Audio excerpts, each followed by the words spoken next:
अच्छा, अब आते हैं हम कि कैस्पेजेस किस तरह से एक्टिवेट होते हैं। हमने पहले बात कर ली थी कि एपोप्टोसिस की जो जनरल बातें थी हमने लाइक बता दिया था, इसकी मॉर्फोलॉजी वगैरह बता दी थी, और कैस्पेजेस फिर आगे प्रोटियोसोम्स और न्यूक्लियसेस को एक्टिवेट करते हैं, ये आप देख सकते हैं फर्स्ट पार्ट में, ठीक है। तो अब हम बात करें कि कैस्पेजेस की एक्टिवेशन किस तरह से। Caspases are activated by multiple pathways, ठीक है। बहुत सारे पाथवेज होते हैं जिनसे कैस्पेजेस एक्टिवेट हो सकते हैं, ठीक है। फर्स्ट ऑफ ऑल हम पढ़ेंगे कि इंट्रिंसिक माइटोकॉन्ड्रियल पाथवे, दूसरा हम पढ़ेंगे कि एक्सट्रिंसिक रिसेप्टर लाइगेंड पाथवे, ठीक है। ये पैथोमा में लिखा हुआ है, ठीक है। तो first of all intrinsic mitochondrial जो पाथवे होता है उसमें क्या होगा कि सेलुलर इंजरी होगी, डीएनए डैमेज होगा, और यहाँ फिर हमारे पास क्या हो सकता है कि डिक्रीज हार्मोनल स्टिमुलेशन हो जाएगी, ठीक है। ये सारी जो चीज़ें होंगी ये क्या कॉज करवाएंगी, ये इंटरनल माइटोकॉन्ड्रियल पाथवे को ये क्या करेंगी, प्रोवोक करेंगी, और क्या हो जाएगा हमारे पास एपोप्टोसिस होगा, ठीक है। तो इसमें क्या होता है कि जब हमारे पास फॉर एग्जांपल कोई सेल था वो इंजर्ड हो गया, ठीक है, या क्या हुआ कि उसका डीएनए डैमेज हो गया, या फिर क्या हुआ कि डिक्रीज हार्मोनल कोई भी हार्मोन आ रहा था उसकी स्टिमुलेशन बंद हो गई, तो उसकी वजह से हमारे पास क्या हुआ कि ये जो BCL2 होता है उसकी क्या हो गई, इनएक्टिवेशन हो गई, ठीक है। तो BCL2 असल में होता क्या है, BCL2 और BCLXL ये क्या होते हैं हमारे पास, एंटी एपोप्टोटिक होते हैं।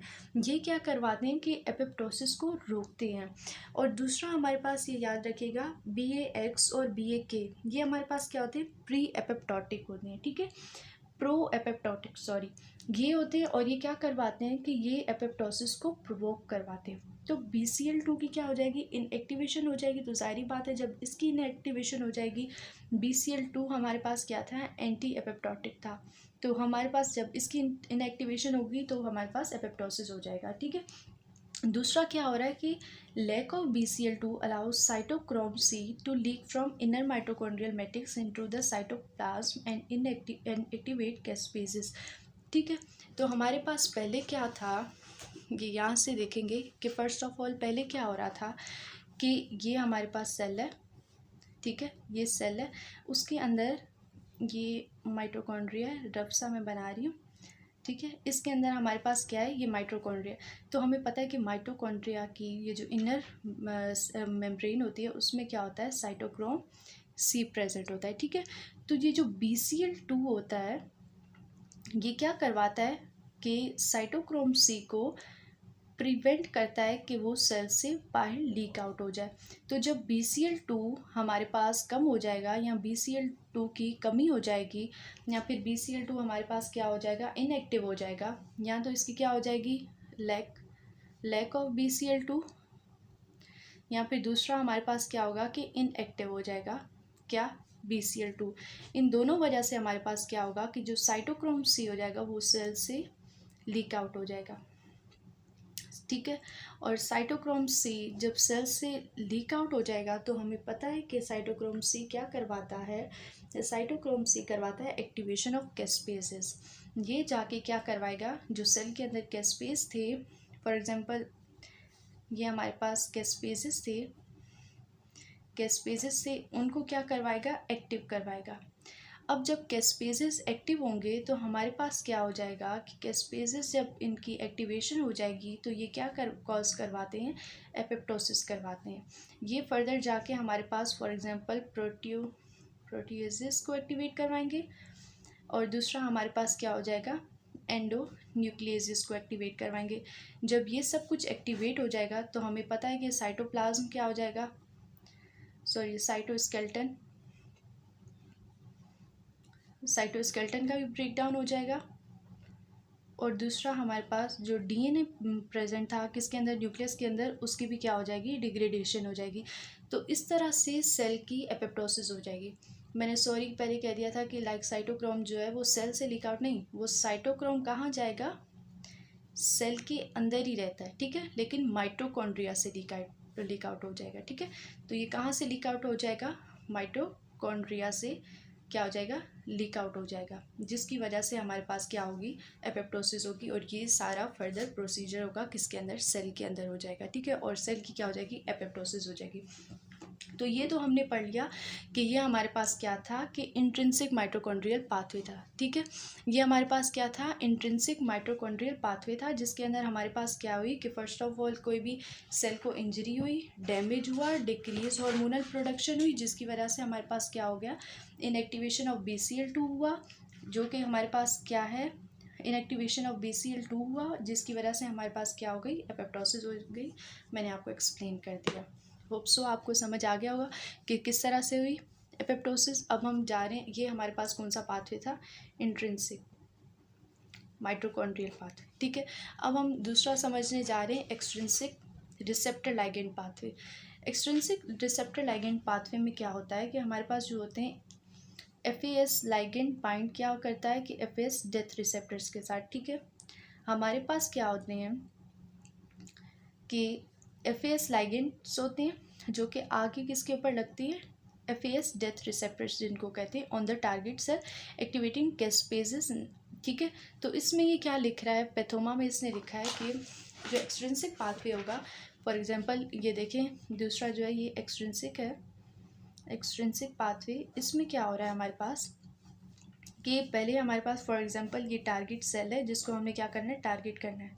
ठीक है, ये क्या है, हमारे पास टारगेट सेल है जिसको हमने टारगेट करना है, तो इसके ऊपर क्या लगे होते हैं, रिसेप्टर्स होते हैं, जिसको हम क्या कहते हैं, FAS receptors. These are FAS receptors. And then यहाँ पे हमारे पास क्या होता है कि एक लाइगेंड होता है जिसका क्या नाम है, FAS लाइगेंड। इसको क्यों लाइगेंड कह रहे हैं FAS, क्योंकि ये आके यहाँ पे अटैच होगा। जब ये यहाँ पे आके अटैच होता है FAS रिसेप्टर्स के साथ, तो ये फर्दर क्या करवाता है, सेल में कैस्पेजेस को एक्टिवेट करवाता है। कैस्पेज को क्या करवाएगा, यहाँ पे जगह नहीं है तो मैं यहाँ पे बना लेती हूँ, ये लाइक सेल था, इसके साथ आके FAS अटैच हुआ। ठीक है, यहाँ पे FAS ये रिसेप्टर है, इसके साथ आके लाइगेंड अटैच हुआ, इसने क्या करवा दिया, कैस्पेजेस को एक्टिव करवा दिया। कैस्पेजेस जब एक्टिव हो जाएंगे हमारे पास तो क्या होगा, हमें पता है कि एंडोन्यूक्लियसेस एक्टिव हो जाएंगे और प्रोटीएसेस एक्टिवेट हो जाएंगे, और वो क्या करवाएंगे, साइटोस्केलेटन की ब्रेकडाउन करवाएंगे और DNA की ब्रेकडाउन करवाएंगे, जिसकी वजह से क्या होगा, एपोप्टोसिस हो जाएगा। दूसरा ये क्या कह रहे हैं कि पैथोमा में कह रहे हैं, अब हम पैथोमा पे आते हैं।